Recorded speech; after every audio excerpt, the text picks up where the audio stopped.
Sa lahat ng binansagang ahas, ito raw ang hindi iniiwasan. Hinahanap-hanap pa nga at in demand daw. Ngayon, halaman na kung tawagin snake grass na di umano kayang gumamot ng malulubhang karamdaman. Sa viral post na ito, pinaliwanag kung papaanong ang snake grass ginagamit di umano bilang gamot sa cancer, Kilala siya bilang Saba snake grass dahil sa Malaysia to unang nakilala. Di umano sa mga pag-aaral, ginagamit po ito commonly sa mga may pamamaga and doon sa mga taong mahinang immune system o laging nagkakasakit sa baga.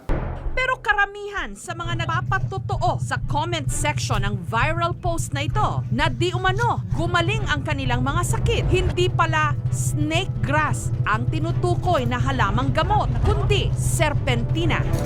Halos magkahawig daw kasi ang itsura ng mga halamang ito, bagamat mas malaki at mas matingkad ang kulay ng dahon ng serpentina. Unang-una, mapait yung serpentina. Ang gagawin mo lang is titikman mo lang yung dahon at kapag mapait, hindi ito Saba snake grass. Yung serpentina kasi masyado siyang common sa Pilipinas. Pero itong Saba snake grass, hindi kasi ito dito talaga sa atin native na halaman.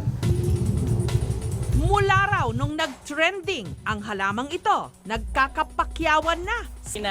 Pero si Robert, hindi lang nagtitinda ng serpentina. Siya raw mismo umiinom ng pinagbanlian ng mga dahon nito bilang gamot kanyang diabetes. Sa father side, sa mother side, may diabetes ko. Tapos, nung time na meron na pala ako, pumapayat na ako, hindi ko pa rin alam. Nung time na kumulaps lang ako dahil sobrang taas, doon ko lang nalaman. Nagulat yung doktor, natakot siya na 360 dahil makukomatose ka daw pagka ganun kataas. Nangihina ako doon sa medicine, kaya nag-stop ako.